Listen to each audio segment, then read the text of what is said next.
لا حول ولا قوة إلا بالله العلي العظيم. بسم الله الرحمن الرحيم. الحمد لله الذي لا يبلغ مدحته القائلون ولا يحصي نعماءه العادون ولا يؤدي حقه المجتهدون.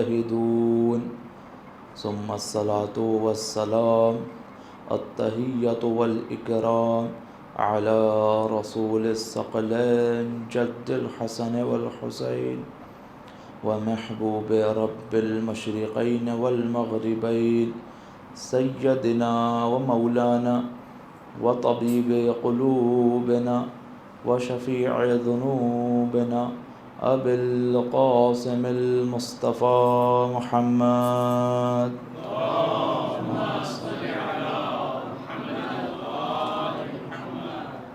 وعلى أهل بيته الطيبين الطاهرين المعصومين المظلومين اللعنة الدائمة على أعدائهم أجمعين من الآن إلى قيام يوم الدين.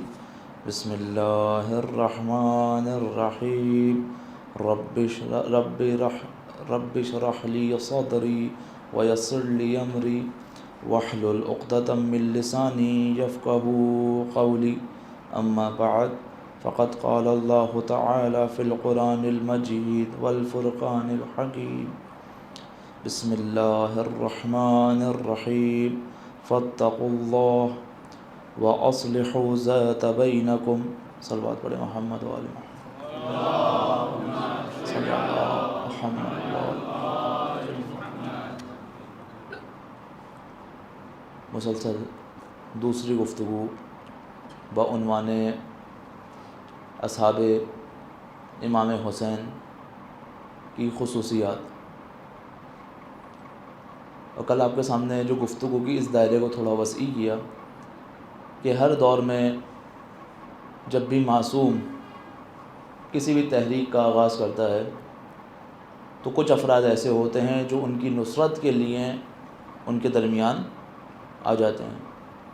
رسول خدا ہوں، جناب امیر ہوں، امام حسن علیہ السلام ہوں، الغرض کہ امام حسن عسکری علیہ السلام تک.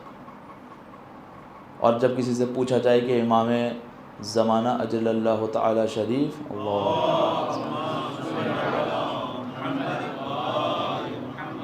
کب ظہور کریں گے، تو ان کے ظہور کی شرائط میں سے ایک بڑی شرط اصحاب کی آمادگی ہے. اور کربلا سے بڑا نمونہ عمل ہمارے لیے ہو نہیں سکتا کہ اگر کوئی چاہتا ہے کہ اپنے امام وقت کی نصرت کرے، ان کے اصحاب کے اندر شامل ہو، تو ہمیں چاہیے کہ ان خصوصیات کا پتہ لگائیں گے وہ کون سی خصوصیات ہیں جو کسی بھی معصوم کے صحابی کے اندر ہونی چاہیے، کسی بھی معصوم کے ناصر و مددگار کے اندر ہونی چاہیے، کسی بھی معصوم کے قریبی افراد کے اندر ہونی چاہیے. اور یہ نشانی یا تو ہم آیت سے نکالیں گے یا پھر روایت سے نکالیں گے، کیونکہ ابھی اس گفتگو کے دوران اب تک کوشش یہ رہی ہے کہ تمام کی تمام گفتگو قرآن کے زیر سایہ رہے. تو چند آیتیں جس میں ایسے افراد کی نشانیاں بتائی گئی ہیں جو خداوند متعال کے خاص افراد ہیں، ایسے افراد کی نشانیاں بتائی گئی ہیں کہ جو اہل بیت علیہم السلام کے قریبی افراد میں سے ہیں. ان نشانیوں کو آپ کے سامنے بیان کرنا مقصود ہے. کس امید کے ساتھ؟ اس امید کے ساتھ کہ نہ فقط ہم اس کو سن کر چلے جائیں، بلکہ کوشش کریں کہ ان نشانیوں کو اپنے وجود کے اندر اجاگر کریں اور اس پہ عمل پیرا ہونے کی کوشش کریں. جتنا زیادہ ان نشانیوں پر ہم عمل کرتے چلے جائیں گے، جتنا زیادہ اپنے وجود کے اندر ان صفات کو ہم بڑھاتے چلے جائیں گے، یقیناً خداوند متعال کے نزدیک اور اس کے حجت کے نزدیک ہوتے چلے جائیں گے.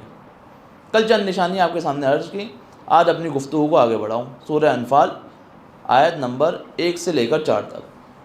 پہلی آیت وہ کہ ہمارے موضوع سے بہت زیادہ مرتبط نہیں ہے، لیکن بہرحال آیت کی شروعات اس طریقے سے ہوتی ہے، بسم اللہ الرحمن الرحیم، یسألونک عن الانفال۔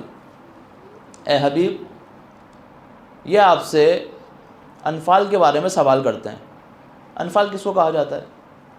انفال اس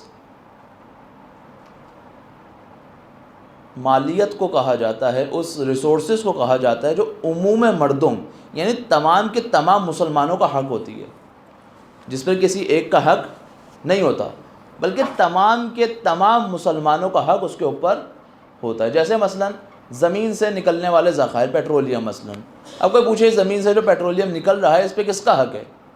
یہ کسی ایک خاص شخص کا ہے؟ نہیں، یہ خاص شخص کا نہیں ہے، بلکہ پوری کی پوری امت کا ہے۔ یہ جنگلات یہ کس کے ہیں؟ یہ کیا کسی ایک فرد کے ہیں؟ نہیں، کسی ایک فرد کے نہیں ہیں، یہ ایک عموم ملکیت ہے کہ جس کے اوپر پوری کی پوری امت کا جو ہے وہ حق موجود ہے۔ اسی طریقے سے جنگوں میں حاصل ہونے والا مال غنیمت یہ کسی ایک فرد کا ہے؟ نہیں، ایک فرد کا نہیں ہے، بلکہ یہ پوری کی پوری امت کا ہے۔ پہلی دفعہ جب یہ مسئلہ پیش آیا، کون سی جنگ ہے؟ جنگ بدر، مسلمانوں کو نصرت ہوئی، مال غنیمت آیا۔ اس وقت رسول خدا سے پوچھا گیا، اے حبیب کہ یہ جو مال حاصل ہوا ہے اس کا کیا کرنا ہے، کس کا مال ہے؟ یسألونک عن الانفال، یہ انفال جو ہے یہ آپ سے انفال کے بارے میں سوال کرتے ہیں۔ قل الانفال للہ والرسول، اے حبیب ان سے کہہ دیجئے یہ جو مال ہے یہ اللہ کا ہے اور اس کے رسول کا ہے۔ خوب، اللہ کا ہے اور رسول کا یعنی کیا مطلب؟ یعنی اللہ کو کیسے دیا جائے؟ اللہ کو اس مال سے کیا فائدہ؟ ان جنگلات سے خدا کو کیا فائدہ؟ اس مال غنیمت سے خدا کو کیا فائدہ؟ یعنی کیا مطلب؟ یعنی اس کو ایسے مقام پر خرچ کیا جائے جو اللہ کی راہ ہو، یعنی خدا کی راہ میں اس مال کو کیا جائے؟ خرچ کیا جائے۔ اور کس کا ہے؟ رسول کا۔ کل والی گفتگو یقیناً آپ کے ذہن میں ہوگی، مختصراً دہرا دوں کہ جب بھی اللہ کے ساتھ رسول کا تذکرہ ہوتا ہے کیوں کیا جاتا ہے؟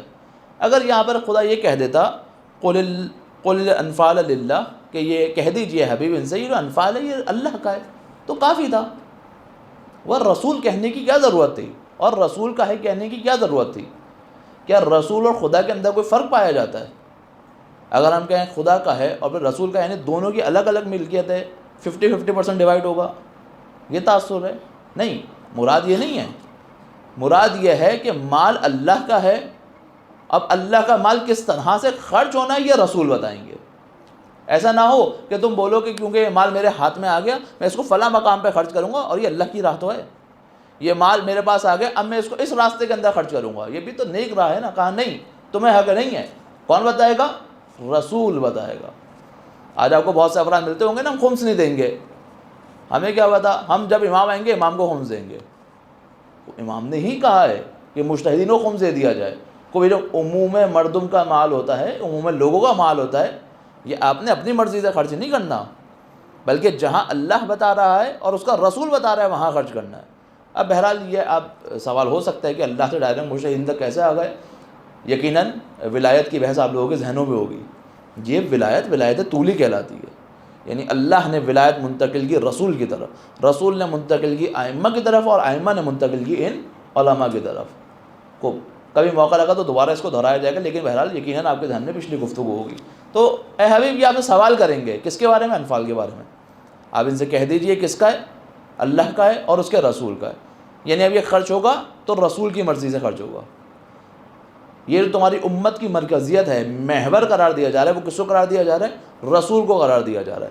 یعنی تمہارے نظام کے اندر جو بھی حاکمیت ہونی چاہیے وہ رسول کی مرضی کے انڈر ہونی چاہیے، اپنی مرضی سے کسی کام کو انجام نہیں دے سکتے، اور یہی ولایت آگے منتقل ہوگی رسول کے بعد ائمہ، ائمہ کے بعد علماء، یعنی ان کی مرکزیت کے تحت تم نے اپنے معاشرے کے مشکلات کو حل کرنا اور آگے بڑھانا ہے۔ پھر اس کے بعد خداوند متعال کہتا ہے فاتقوا اللہ واصلحوا ذات بینکم واطیعوا اللہ والرسول ان کنتم مؤمنین۔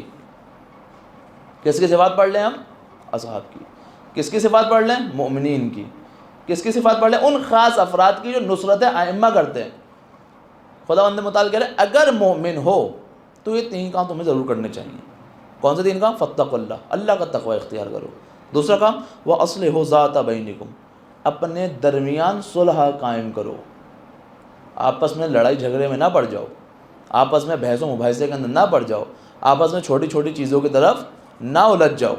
وَأَطِيعُوا اللَّهَ وَأَطِيعُوا الرَّسُولَ، اور اللہ اور اس کے رسول کی اطاعت کرو، ان کنتم مؤمنین، اگر کیا ہو، مومن ہو۔ جب بھی جملہ شرطیہ بیان ہوتا ہے، اس سے مراد کیا ہوتی ہے؟ یعنی اگر ان کام کو انجام نہیں دو گے تو تم مومن نہیں ہو۔ مثلا اگر کہا جائے کہ اگر کل سورج نکلے گا، موسم اچھا ہوگا تو ہم گھومنے جائیں گے، گردش پر جائیں گے، پکنک پر جائیں گے۔ اگر سورج نہیں نکلا، بارش ہو گئی، تو جو بات کی ہے وہ ختم ہو گئی۔ کیوں؟ اگر سورج نکلتا تو پھر یہ بات قابل وقوع ہوتی، ہم پکنک پر جاتے۔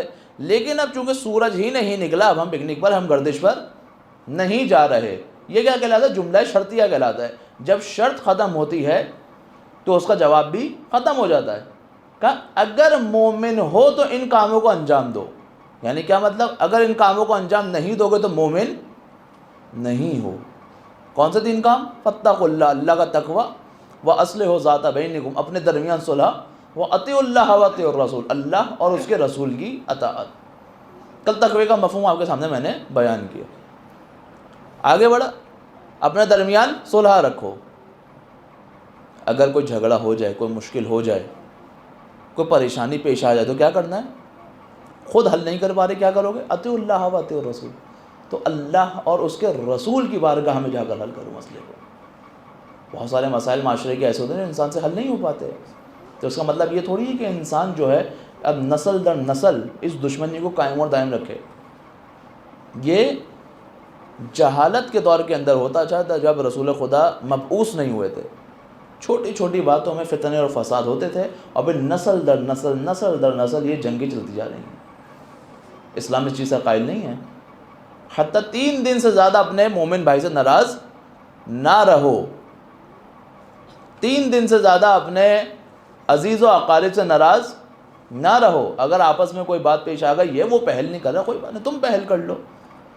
پہل کرنے سے تمہاری عزت کے اندر کوئی کمی نہیں آئے گی۔ اگر پہل کر لو گے تو در حقیقت خداوند متعال کی بارگاہ میں سرخرو ہو جاؤ گے۔ اگر پہل کر لو گے تو در حقیقت اہل بیت کی خوشنودی حاصل کرو گے۔ کوئی مسئلہ نہیں اگر سامنے والا پہل نہیں کر رہا، کوئی بات نہیں۔ اگر کوئی ناراض ہو گیا ہے، آپ سے کوئی غلطی ہو گئی، تو معافی مانگنے میں کوئی حرج نہیں ہوتا۔ معافی مانگنے سے انسان چھوٹا نہیں ہوتا۔ نہ صرف یہ کہ چھوٹا نہیں ہوتا، بلکہ خدا اس کو وہ عزت عطا کرتا ہے جو پہلے اس کے بعد موجود نہیں تھی۔ تو کیا کرو؟ اپنے درمیان صلح قائم رکھو۔ اور تیسری شرط کیا؟ اللہ اور اس کے رسول کی اطاعت کرو، اگر کیا ہو؟ مؤمن ہو۔ اگر ان کام کو انجام نہیں دو گے تو ایمان کی فہرست سے کیا آ جاؤ گے؟ باہر آ جاؤ گے۔ ایمان کس کو کہا جاتا ہے؟ بعض اوقات ہمارے ذہن میں ایمان کا جو مفہوم ہوتا ہے وہ اور ہے، بلکہ اکثر موارد کے اندر ہمارے ذہن میں شفاعت کا مفہوم کچھ اور ہے، حقیقی مفہوم کچھ اور ہے۔ ہمارے ذہن میں مغفرت کا مفہوم کچھ اور ہے، حقیقی مفہوم کچھ اور ہے۔ ہمارے ذہن میں توبہ کا مفہوم کچھ اور ہے، حقیقی مفہوم کچھ اور ہے۔ اسی طریقے سے ایمان کا مفہوم بھی ہمارے ذہن میں کچھ اور ہے، حقیقی مفہوم کچھ اور ہے۔ ہمارے ذہن میں مفہوم کیا ہے؟ کسی نے کہہ دیا لا الہ الا اللہ محمد رسول اللہ وعلی ولی اللہ، وہ ایمان لے آیا، کافی ہے یہ ایمان ہے؟ نہ، روایت کہتی ہے دل سے یقین ہونا، زبان سے اقرار ہونا، اور اعضاء و جوارح سے عمل کرنے کا نام ایمان ہے۔ یعنی ایمان کے اندر 3 چیزیں پائی جاتی ہیں۔ پہلی چیز، جو کہہ رہا ہے دل سے اس پہ یقین ہے۔ جب کہہ رہا ہے کہ اشہد ان لا الہ الا اللہ، اس کا مطلب اس پہ ایمان رکھتا ہے، دل سے یقین رکھتا ہے۔ کسی کو فالو کرتے ہوئے، تقلید کرتے ہوئے یہ بات نہیں کہہ رہا، کسی سے سن کر یہ بات نہیں کہہ رہا، کسی کی پیروی کے اندر یہ بات نہیں کہہ رہا، بلکہ حقیقتاً ذاتاً اس بات کو یقین کرتا ہے کہ خدا ایک ہے۔ کیوں؟ میں نے کیوں کہا تقلید کی میں نہیں کہہ رہا؟ کیونکہ اصول دین کے اندر تقلید جائز نہیں ہے۔ فروع دین کے اندر تقلید کی جاتی ہے، اصول دین کے اندر تقلید نہیں کی جاتی۔ اصول دین کے اندر آپ نے خود اپنے لیے اس بات کو ثابت کرنا ہے کہ واقعاً خدا ایک ہے، پھر اس کے بعد رسول کی گواہی، اور پھر اس کے بعد جناب امیر کی ولایت کی گواہی۔ جب یہ گواہیاں دے دی، زبان سے دے دی، اس کا مطلب کیا ہوا؟ اس کا مطلب یہ ہوا جیسے ہی آپ نے ان گواہیوں کو دیا، آپ کے اوپر کچھ رسپانسبلٹیز آ گئی۔ مثلا نکاح سے پہلے آپ کے اوپر کوئی رسپانسبلٹی نہیں تھی، لیکن چند سیغے ادا ہوا ہے، انکحتو، چند سیغے ادا ہوئے، اب کیا ہو گیا؟ خاتون کا مال و نفع آپ کے اوپر کیا ہو گیا؟ واجب ہو گیا۔ چند سیغے انسان کے اوپر ذمہ داری عائد کر دیتے ہیں کہ انسان کیا کر رہا ہے؟ عہد کر رہا ہے کہ میں تمہیں اپنی نکاح کے اندر قبول کرتا ہوں، کن شرائط کی بنیاد پر؟ کہ تمہارا مال و نفع میرے ذمہ ہے۔ جب انسان کہہ رہا ہے کہ لا الہ الا اللہ، اب اس کے اوپر ذمہ داری عائد ہو رہی ہے کہ کسی اور غیر خدا کے سامنے نہیں جھکے گا۔ جب انسان کہہ رہا ہے کہ لا الہ الا اللہ، اس کا مطلب یہ ہے کہ غیر خدا کی عبادت نہیں کرے گا۔ جب یہ کہہ رہا ہے کہ لا الہ الا اللہ، اب ہر وہ قوت جو خدا کے مقابلے پر آئے گی یہ اس کا مقابلہ کرے گا۔ پھر اس کے بعد آگے بڑھ کے کہہ رہا ہے وَأَشْهَدُ أَنَّ مُحَمَّدًا عَبْدُهُ وَرَسُولُهُ۔ اب اگر دین لے گا تو کس سے لے گا؟ رسول خدا سے لے گا۔ اب اگر اپنے لیے نمونہ عمل قرار دے گا تو کس کو کہے گا؟ رسول خدا کو قرار دے گا۔ اب یہ اپنے رشتہ داروں کی، اپنے قرابت داروں کی، اپنے قریبی افراد کی ناراضگی سے زیادہ اہم رسول کی ناراضگی کو رکھے گا۔ یہ فلاں کام کیوں کر رہے ہیں؟ نہیں، لوگوں کو بھی ساتھ لے کے چلنا ہے، اگر نہیں کریں گے تو لوگ ناراض ہو جاتے ہیں، یہ زیادہ اہم ہے یا خدا ناراض ہو جاتا ہے؟ یہ زیادہ اہم ہے۔ ہمارے معاشرے کے اندر مس گیدرنگ شادیوں کا بڑا کانسیپٹ ہے، شاید یہاں پر یہ مشکل نہ ہو۔ جب پوچھا جائے کہ کیوں جا رہے ہو ایسی شادیوں میں، ایسے ایونٹس میں، ایسے پروگرامز میں، تو کیا کہتے ہیں؟ بالآخر لوگوں کو ساتھ لے کے چلنا ہے، اگر نہیں جائیں گے معاشرے سے کٹ جائیں گے، لوگ ناراض ہو جاتے ہیں، ہمارا عزیز ناراض ہو جاتا ہے، اور اگر جاتے ہوئے خدا ناراض ہو جائے تو؟ آج اگر طلاق کے اتنے زیادہ مسائل معاشرے کے اندر موجود ہیں، بالآخر جب جس چیز کی شروعات گناہ سے کی جائے تو اس کا انجام کیسا ہوگا؟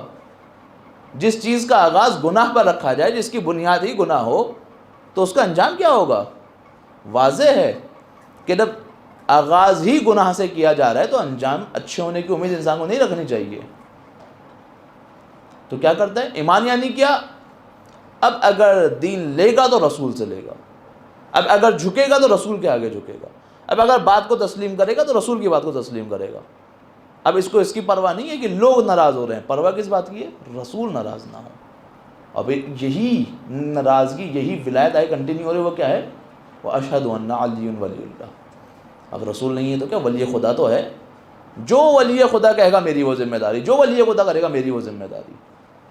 تو بس آپس میں کیا رکھو؟ صلح رکھو، اللہ اور اس کے رسول کے اطاعت کرو، ان کنتم مومنین، اگر تم مومن ہو۔ پھر چند مومنین کی نشانی اس آیت کے اندر بیان ہو رہی ہے، انما المؤمنون، کہ فقط اور فقط مومنین وہ ہیں، انا اور ما، عربی کا پہلے بھی بتا چکا ہوں گرامر کے اعتبار سے، انا جب بھی ما کے ساتھ آتا ہے تو معنی حصر کے دیتا ہے، فقط اور فقط، جیسے انما یرید اللہ، انما ولیکم اللہ، انما المؤمنون، کہ فقط اور فقط مومن کون ہے؟ الذین، وہ لوگ، اذا ذکر اللہ وجلت قلوبہم، کہ جب ان کے سامنے اللہ کا ذکر کیا جاتا ہے تو ان کے دل خوف زدہ ہو جاتے ہیں۔ کیسے خوف زدہ؟ کیسا خوف؟ کہ یہ ایسا خوف ہے کہ جو کسی مجرم کا قاضی کے مقابلے پر ہوتا ہے؟ کہ یہ ایسا خوف ہے جو کسی ڈاکو کا، کسی ڈکیت کا، کسی قاتل کا کسی جج کے سامنے ہوتا ہے؟ نہیں، وہ خوف نہیں ہے۔ روایت میں ہے جناب امیر اذان کی آواز سنتے ہیں، وضو کرتے ہیں، چہرہ زرد ہو جاتا ہے خوف خدا سے۔ مولا خدا تو معصوم ہے، کہ گناہ کیا ہے؟ نہیں، گناہ نہیں کیا۔ تو بھی کیسا خوف ہے جو جناب امیر کو ہو رہا ہے؟ یہ در حقیقت جتنی انسان کو خدا کی معرفت بڑھتی چلی جاتی ہے، انسان اپنے آپ کو اتنا حقیر محسوس کرتا ہے خدا کے مقابلے پہ، اس کی عظمت کے مقابلے پر یہ خوف ہوتا ہے، نہ یہ کہ اپنے گناہوں کے مقابلے۔ بہت سارے افراد نے یہاں پر شبہ ایجاد کیا، وہ کیا؟ کہ اہل بیت جو دعائیں پڑھتے ہیں، یا اہل بیت جو گریہ کرتے ہیں، یا اہل بیت جو خوف خدا میں مبتلا ہوتے ہیں، یہ ہمیں سکھانے کے لیے ہیں، یہ خود نہیں ہو رہے ہوتے۔ غلط ہے۔ اہل بیت اس دنیا کی افضل ترین شخصیات ہیں، اس دنیا کی برترین شخصیات ہیں، اس دنیا کی خالص ترین شخصیات ہیں۔ اس دنیا میں اگر کوئی بافطرت ترین افراد ہے تو وہ یہ اہل بیت ہیں، اور خدا سے خوف انسان کا عین فطرت ہے۔ اب اگر مولا کائنات خدا سے خوف زدہ ہو رہے ہیں، ہمیں سکھانے کے لیے نہیں ہو رہے، کیونکہ خدا کی اتنی معرفت رکھتے ہیں کہ وہ کتنا عظیم ہے، اس عظمت کے سامنے مولا کائنات خوف زدہ ہو رہے ہیں۔ ایک نشانی کیا ہے ان کی؟ مومنین کی، کہ فقط اور فقط مومن وہ ہے کہ جب اس کے سامنے اللہ کا ذکر ہوتا ہے تو اس کا دل خوف خدا سے ہل جاتا ہے، خوف خدا کے اندر مبتلا ہو جاتا ہے۔ وَإِذَا تُلِيَتْ عَلَيْهِمْ آيَاتُهُ زَادَتْهُمْ ایمانا، اور جب اس کے سامنے آیتوں کی تلاوت کی جاتی ہے تو اس کے ایمان کے اندر اضافہ ہوتا ہے، اس کا ایمان رکا نہیں رہتا۔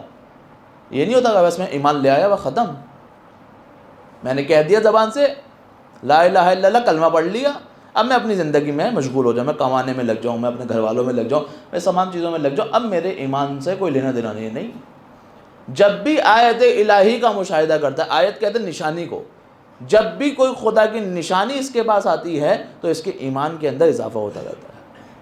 بہت سارے لوگ ایک اور عجیب و غریب قسم کے نظریات معاشرے کے اندر گردش کرتے ہیں۔ اس میں سے ایک نظریہ یہی ہے کہ ہم قرآن کو نہیں سمجھ سکتے، ہم قرآن کی باتیں نہیں سمجھ سکتے۔ قرآن جو رموز کی کتاب ہے، اگر قرآن کی باتیں ہمارے سمجھنے کے قابل نہ ہوتی تو قرآن کیوں کہہ رہا ہے یہ بات کہ جب ان کے سامنے، صاحب ایمان کے سامنے تلاوت ہوتی ہے تو ان کے ایمان کے اندر اضافہ ہوتا ہے۔ اس کا مطلب قرآن ہمارے لیے قابل فہم ہے، ہم سمجھ بھی سکتے ہیں، عمل بھی کر سکتے ہیں۔ پھر اپنے جملے کو دہراؤں، چیزوں کو اتنا مقدس نہ بنا دیں کہ ان کے پیچھے عمل نہ کر سکیں۔ رسول خدا کہہ رہے انی تارک فیکم الثقلین کتاب اللہ و عترتی اہل بیتی، میں تمہارے درمیان دو چیزیں چھوڑ کے جا رہا ہوں، اللہ کی کتاب اور میری عترت اہل بیت، ان دونوں سے جڑ جاؤ، دونوں سے متصل ہو جاؤ گے تو کبھی میرے بعد ذلیل اور گمراہ نہیں ہوگے۔ اس کا مطلب یہ ہے کہ انسان اہل بیت سے بھی جڑ سکتا ہے اور انسان قرآن سے بھی جڑ سکتا ہے۔ اب اگر کوئی کہے کہ نہیں ہم قرآن سے نہیں جڑ سکتے، اب اگر کوئی کہے ہم اہل بیت سے نہیں جڑ سکتے، باطل نظریہ ہے، رسول خدا کا قول موجود ہے۔ دو چیزیں چھوڑ کے جا رہا ہوں، دونوں سے متصل ہو جاؤ، متصل ہو جاؤ گے، میرے بعد گمراہ نہیں ہوگے۔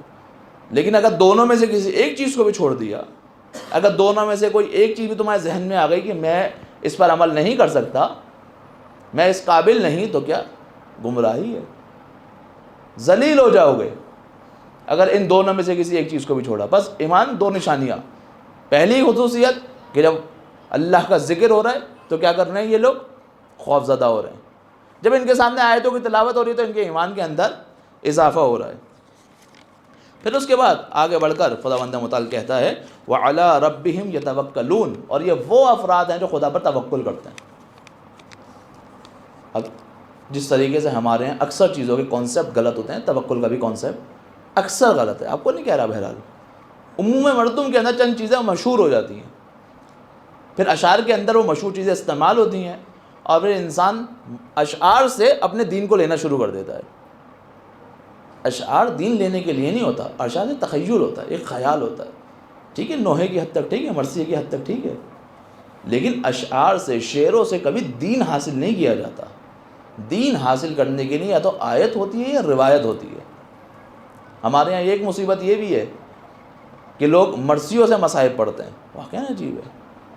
خوب ٹھیک ہے، ایک تخیل اپنی جگہ ہے، برا نہیں ہے، شاعر کا خیال ہے، شاید گریہ کروانے کے لیے ہو، شاید اس کو یقیناً اس کا ثواب بھی مل رہا ہے، اس سے غرض نہیں ہے، لیکن اگر حق اور حقیقت جاننا ہے تو آیت یا روایت، منبع دینی یہ ہے۔ تو بس خدا نے کہا اگلی نشانی کے بعد تیسری نشانی وَعَلَىٰ رَبِّهِمْ يَتَوَكَّلُونَ، یہ مومنین جو ہیں یہ اپنے پروردگار کے اوپر توکل کرتے ہیں۔ توکل کیا ہوتا ہے؟ دیکھیں ہمارے یہاں جو کانسیپٹ ہے وہ یہ ہے کہ انسان پہ وہ مشکل وقت ہے، انسان ہاتھ پہ ہاتھ رکھ کے بیٹھے اور خدا پہ توکل کرے۔ اہل بیت کی بارگاہ میں اس کو توکل نہیں کہا جاتا۔ توکل یعنی کیا؟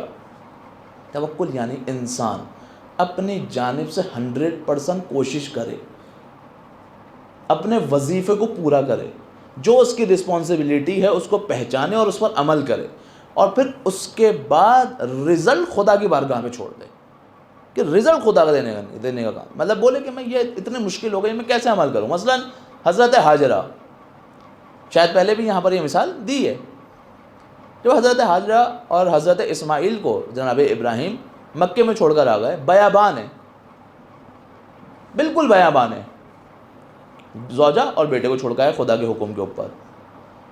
بیٹے کو پیاس لگی، شدت پیاس سے بیٹا تڑپ رہا ہے، جناب حاجرہ کیا کر رہی ہیں؟ چاروں طرف دیکھ رہی ہیں، صحرا کے سوا کچھ نہیں، ادھر ادھر دوڑنا شروع کیا، کبھی ادھر جا رہی ہیں، کبھی ادھر جا رہی ہیں، کبھی ادھر جا رہی ہیں، کبھی ادھر جا رہی ہیں۔ کیا ہوا؟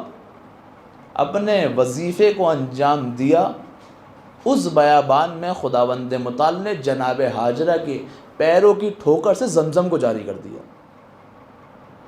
تم اپنا کام انجام دو، تم اپنی رسپانسبلٹی پوری کرو، تم اپنی ذمہ داری پوری کرو، نتیجہ دینا خدا کے ہاتھ میں ہے۔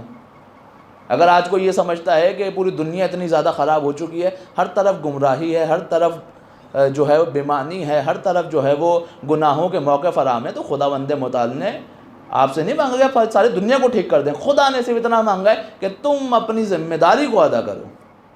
اگر اپنی ذمہ داری ادا کرو گے، اگر مخلص ہو کر اپنی ذمہ داری ادا کرو گے، تو جو خدا ہاجرہ کی ٹھوکر سے زمزم کو جاری کر سکتا ہے، وہ خدا تمہاری ٹھوکر سے بھی زمزم کو جاری کر سکتا ہے، کوئی فرق نہیں ہے۔ نتیجہ خدا کے ہاتھ میں۔ امام خمینی کا معروف جملہ ہے، ماں معمور بے وظیفے نہ بے نتیجے۔ ہمیں خدا نے معمور کیا اس کے اوپر کہ ہم اپنی رسپانسبلٹی کو پورا کریں، خدا نے ہمیں نتیجہ لینے پر معمور نہیں کیا، نتیجہ خدا کے ہاتھ میں ہے۔ بعض اوقات عمل کرنے پہ نتیجہ نہ ملنا یہ بھی خدا کی طرف سے امتحان ہے، بعض اوقات نتیجہ ملنا یہ بھی خدا کی طرف سے، یہ بھی امتحان ہے۔ تو اللہ پر توکل یعنی کیا؟ یعنی انسان اپنی جانب ساری کوششیں کرتا رہے، اور پھر جب وہ یہ دیکھتا ہے کہ وہ ایک ایسی بندبست میں آ گیا ہے کہ جہاں آگے کوئی راستہ نہیں ہے، خدا اس کے لیے راستے کو فراہم کر دے گا۔ یہی وجہ ہے آپ دیکھیں گے کہ مسلمانوں کے اندر آپ کو خودکشیاں کم نظر آئیں گی۔ تو صلوات پڑھیں محمد والے۔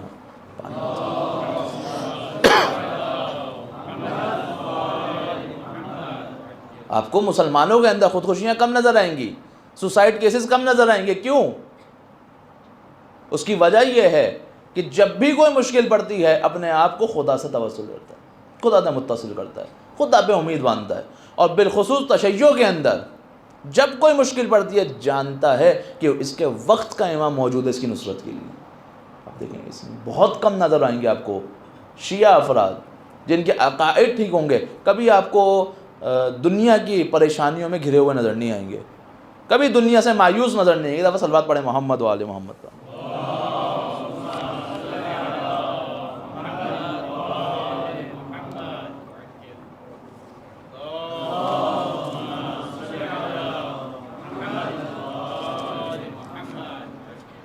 کبھی آپ کو اس جہان کی پریشانیوں میں گھرے ہوئے نظر نہیں آئیں گے، بلکہ ہر حال میں اس بات کا یقین رکھتے ہوئے نظر آئیں گے کہ کوئی ہے جو ان کی نصرت کے لیے، ان کی مدد کے لیے آمادہ ہے۔ تو بس توکل یعنی کیا؟ بیٹھ جانا نہیں، بیٹھ جانا نہیں، اپنے وظیفے کو انجام دینا، اپنے اعمال کو انجام دینا، اپنی رسپانسبلٹی کو پورا کرنا، اب نتیجہ خدا کے اوپر چھوڑ دینا۔ پھر اس کے بعد الذین یقیمون الصلاۃ، یہ وہ ہیں جو نماز کو قائم کرتے ہیں۔ لیکن یہاں پہ یصلون نہیں کہا، نماز کو پڑھتے ہیں نہیں کہا، یقیمون الصلاۃ کہ نماز کو قائم کرتے ہیں۔ فرق ہے؟ ہاں فرق ہے۔ کیا فرق ہے؟ نماز قائم کرنے اور نماز پڑھنے میں کیا فرق ہے؟ نماز پڑھنا انسان اپنے گھر کے اندر کسی گوشوارے کے اندر تنہا بیٹھ کر نماز کو پڑھ سکتا ہے، لیکن یہ نماز پڑھنے کی نہیں، نماز قائم کرنے کی بات ہو رہی ہے۔ یعنی یہ وہ افراد ہے کہ پورے معاشرے کو ایسا بناتے ہیں کہ وہ معاشرہ سوتے جاگتے یاد الہی کے اندر مشغول رہتا ہے، وہ معاشرہ خداوند متعال کی نماز کے اندر مشغول رہتا ہے۔ نماز یعنی کیا؟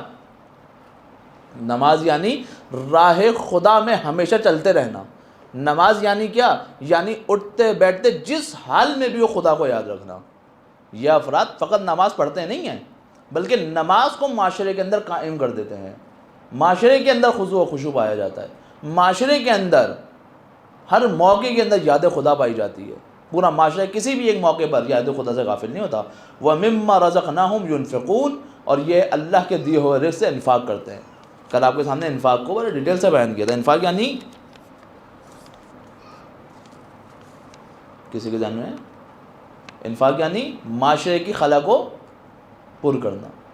ہر صدقہ انفاق نہیں ہوتا، وہ صدقہ جو معاشرے کی ضرورت کو پورا کرتا ہے اس کو انفاق کہا جاتا ہے۔ کس چیز کے اندر ہے؟ جو خدا نے رزق عطا کیا ہے۔ رزق کیا ہے؟ فقط مال و دولت نہیں، ہر نعمت الہی، انسان کی جان، مال، صحت، عزت، آبرو، انسان کے اچھا کلام کرنا، انسان کی اچھی آواز ہونا، انسان کے والدین ہونا، انسان کے اچھے دوست ہونا، ایک ایک چیز رزق ہے۔ اب اگر کسی کو اچھا بولنا آتا ہے، تو اس کا انفاق کیا ہے؟ ایسے بولے کہ راہ خدا میں معاشرے کو لے کر جائے۔ اگر کسی کی اچھی آواز ہے تو ایسے کلام پڑھے جو معاشرے کے اندر الہی اقدار کو زندہ کرے۔ اگر کسی کے پاس کوئی طاقت ہے تو اس کی طاقت کو ایسے ہی یوٹیلائز کرے کہ خدا اور اس کے ولی کی نصرت ہو۔ یہ انفاق ہے۔ بولنا انفاق نہیں، اچھا بولنا انفاق ہے۔ خرچ انفاق نہیں ہے، صحیح جگہ پر خرچ کرنا انفاق ہے۔ یہ ہے انفاق، اپنے وقت کو صحیح یوٹیلائز کرنا، اپنی جان کو صحیح یوٹیلائز کرنا، اپنے مال کو صحیح یوٹیلائز کرنا۔ آپ دیکھیں کربلا کے بعد توابین بھی ہیں جنہوں نے قیام کیا ہے، جنہوں نے شہادت دی ہے۔ ایک دن میں 4000 افراد یا 2500 افراد جو ہے وہ امام حسین کے نام پر چلے گئے۔ جان انہوں نے بھی دی، جان ان 72 نے بھی دی، لیکن جو امپیکٹ ان 72 نے تاریخ میں ڈالا ہے ان 2000 نے نہیں ڈالا۔ کیوں؟ کیونکہ انہوں نے اس وقت قدم بڑھایا جب ولی خدا کو شدید ضرورت تھی۔ یہ انفاق ہے، نیڈ پوری کرنا، صحیح مقام پہ صحیح فعل کو انجام دینا۔ وَمِمَّا رَزَقْنَاهُمْ يُنْفِقُونَ۔ پھر اس کے بعد نتیجہ، یہ سب کریں گے تو کیا ہوگا؟ ہمارے ایک برادر نے اس طرح نشاندہی کی تھی کہ عموماً ہم خداوند متعال صرف عذاب کا تذکرہ کرتے ہیں، ہم خداوند متعال صرف اور صرف سختی کا تذکرہ کرتے ہیں، لیکن جو خدا ہمیں فیسلٹیز دیتا ہے اس کا تذکرہ ہوتا ہی نہیں ہے۔ ٹھیک ہے، صحیح بات ہے، واقعی نہ صحیح ہے۔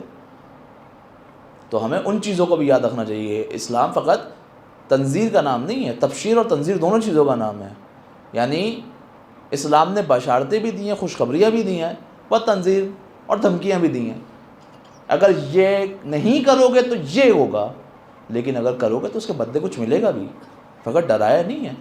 اگر مومن بن جاؤ گے، ان 5 نشانیوں کو اپنے وجود کے اندر ڈالو گے۔ 5 نشانیاں کون سی؟ پہلی نشانی خوف خدا، دوسری نشانی ذکر الہی جب ہو تو ان کے ایمان کے اندر اضافہ ہوتا ہے، تیسری نشانی اللہ پر توکل کرتے ہیں، چوتھی نشانی یہ کیا کرتے ہیں؟ انفاق کرتے ہیں مال سے، اور 5ویں نشانی کیا ہے؟ اور 5ویں نشانی یہ ہے کہ یہ نماز کو معاشرے کے اندر قائم کرتے ہیں۔ اگر جب ان تمام کے تمام کاموں کرو گے تو کیا ہوگا؟ اولئک هم المؤمنون حقا، یہی وہ افراد ہیں جو حقیقی طور پر مومن ہیں۔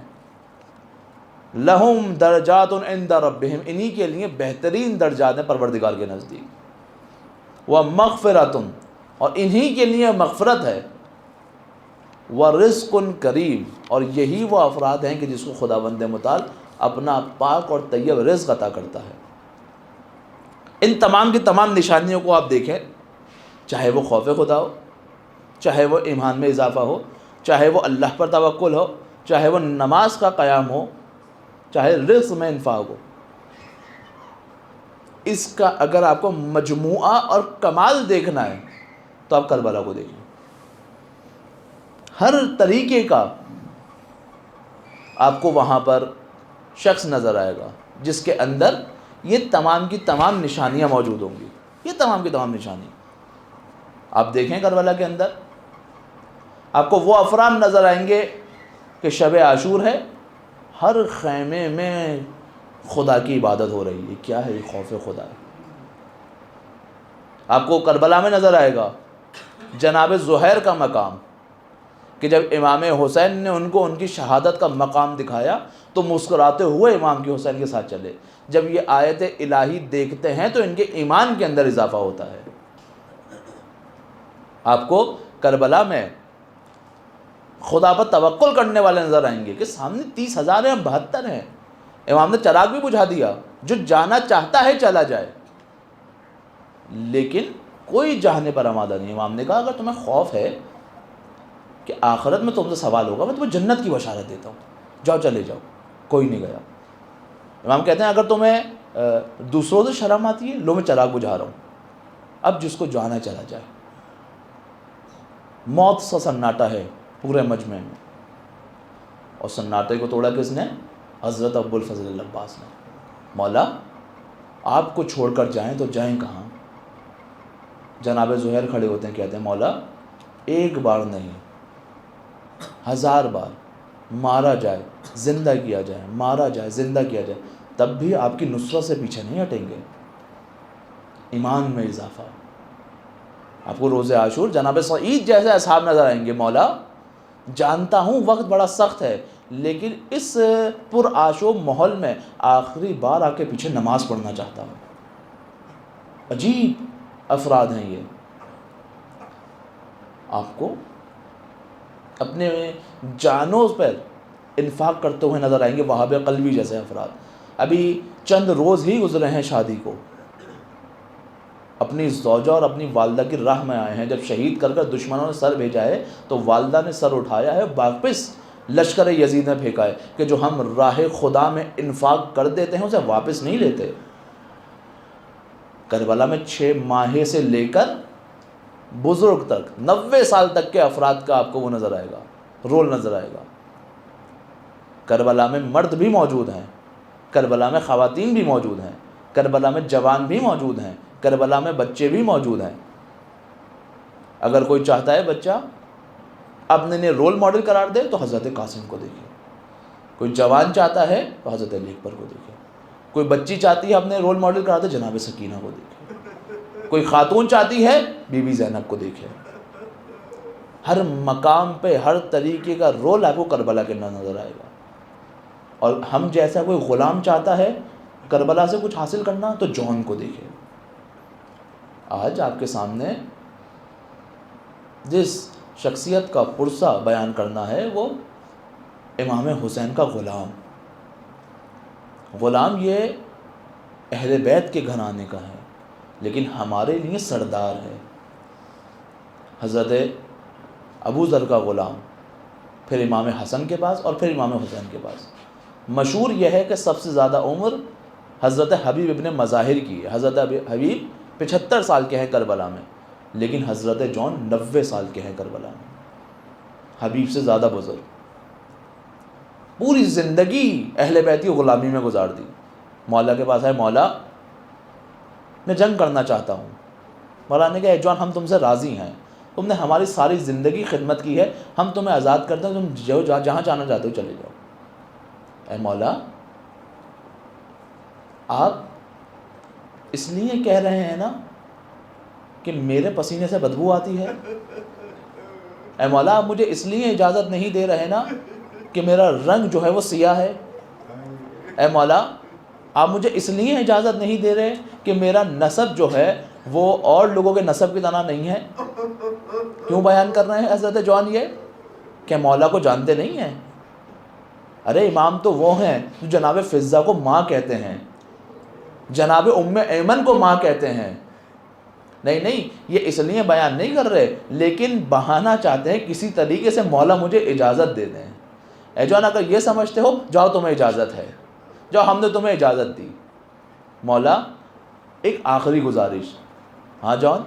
مولا جانے سے پہلے سیدانیوں کو آخری سلام کرنا چاہتا ہوں. کیوں؟ کیونکہ شروع سے غلام رہے ہیں. تاریخ کہتی ہے کہ جون اتنے عرصے سے اہل بیت کے گھرانے کے غلام تھے کہ بچے ایک خاص طور پہ مانوس ہو گئے تھے جناب جون سے. فرمایا اے جون اگر چاہتے ہو خیموں کی طرف جانا تو مجھ سے نہیں، جا کر عباس سے اجازت لو. اے مولا آپ خود بھی اجازت نہیں دے رہے، ابھی کہہ رہے ہیں کہ عباس سے اجازت لو. ارے یہ تو آپ کے گھر کا غلام ہے مولا، پھر بھی آپ جانے نہیں دینا چاہتے. لیکن شب عاشور ہوگی اور کوئی بھی موجود نہ ہوگا، نہ عباس ہوں گے، نہ علی اکبر ہوں گے، نہ مولا آپ ہوں گے. جب کون آئے گا اجازت لینے؟